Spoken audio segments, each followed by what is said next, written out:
भारत के दिल बाटे बिहार, भारत के सम्मान बा बिहार, भारत के स्वाभिमान बा बिहार, भारत के संस्कार बा बिहार, आजादी के जय घोष बा बिहार, संपूर्ण क्रांति के शंखनाद बा बिहार। बिहार के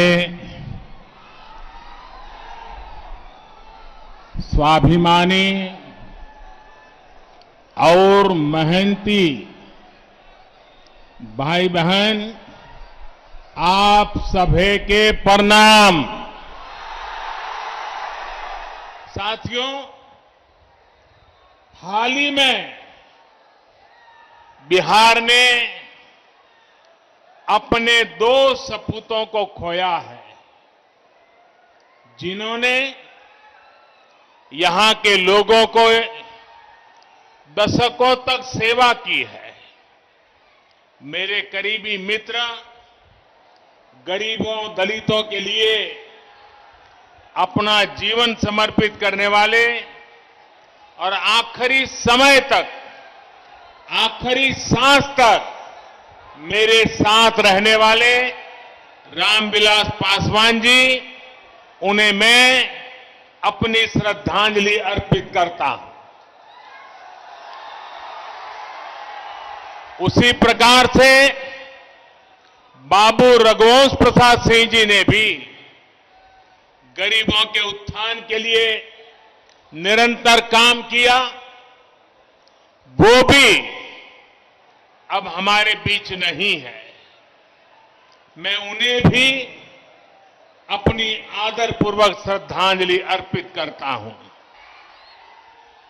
जितने सर्वे हो रहे हैं, जितनी रिपोर्ट आ रही है, सब में यही आ रहा है, बिहार में फिर एक बार एनडीए सरकार बनने जा रही है।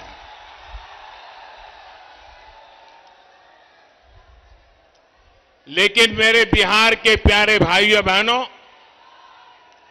हर चुनाव में ऐसा भी होता है जब कुछ लोग भ्रम फैलाने के लिए 1-2 चेहरों को अचानक बड़ा दिखाने लग जाते हैं।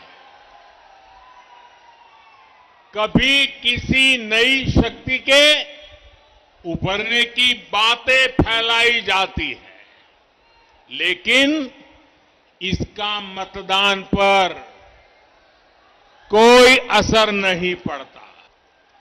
भाई बहनी लोगन, भारत के दिल बाटे बिहार, भारत के सम्मान बा बिहार, भारत के स्वाभिमान बा बिहार, भारत के संस्कार बा बिहार, आजादी के जय घोष बा बिहार, संपूर्ण क्रांति के शंखनाद बा बिहार, आत्मनिर्भर भारत के परचम बा बिहार। देश की सुरक्षा हो या देश के विकास, बिहार के लोगन सबसे आगे रहलन। बिहार के सपूत गलवान घाटी में तिरंगा के खातिर शहीद हो गए, लेकिन भारत माता के माथा ना झुके दले। पुलवामा हमले में भी बिहार के जवान शहीद भइले। हम उनके चरणन में शीश झुकावतानी, श्रद्धांजलि देवतानी। भाइयों और बहनों, अंधेरे से उजाले की ओर बढ़ना इसी को कहते हैं। बिहार के लोग भूल नहीं सकते वो दिन जब सूरज ढलते का मतलब होता था सब कुछ बंद हो जाना, ठप पड़ जाना। आज बिजली है, सड़कें हैं, लाइटें हैं, देश ने किसानों को बिचौलियों और दलालों से मुक्ति दिलाने का फैसला लिया तो ये बिचौलियों और दलालों के पक्ष में खुलकर मैदान में है। मंडी और एमएसपी का तो बहाना है, असल में दलालों और बिचौलियों को बचाना है। जो बात मैं बता रहा हूं, इसको जरा बारीकी से समझने की कोशिश कीजिए। जब उनको सत्ता से बेदखल किया गया तो ये लोग बौखला गए, उनके अंदर एक गुस्सा आया, जहर भर गया।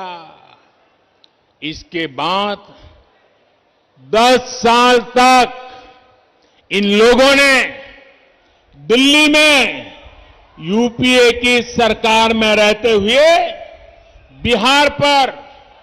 बिहार के लोगों पर अपना गुस्सा निकाला।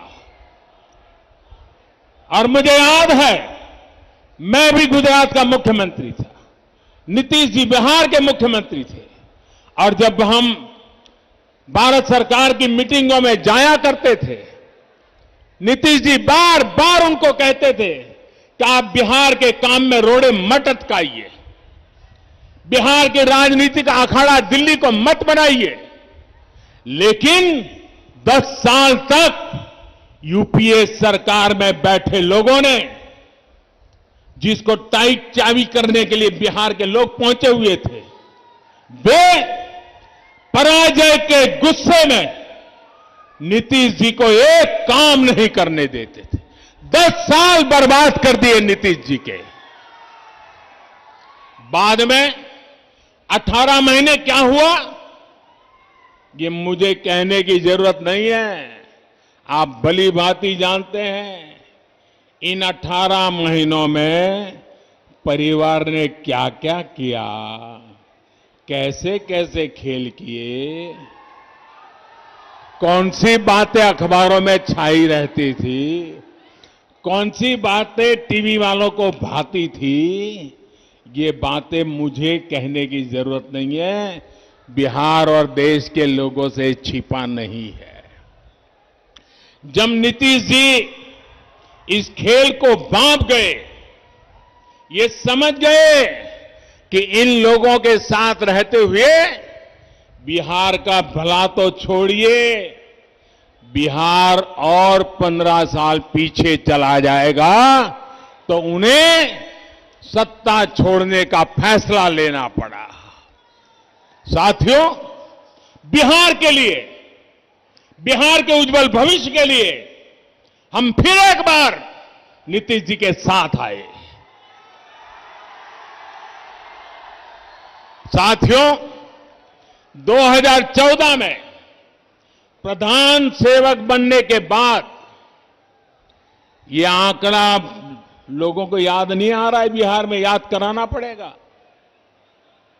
मुझे नीतीश जी के साथ कंधे से कंधा मिलाकर काम करने के लिए सिर्फ 3-4 साल का ही मौका मिला है। बाकी तो यूपीए के साथ संघर्ष करने में बिहार का टाइम गया है। लेकिन इन 3-4 वर्षों में भी कहीं पर 3-4 गुना काम किया, कहीं पर 5 गुना तेजी से काम किया गया है। साथियों, आज एनडीए के सभी दल मिलकर आत्मनिर्भर, आत्मविश्वासी बिहार के निर्माण में जुटे हैं।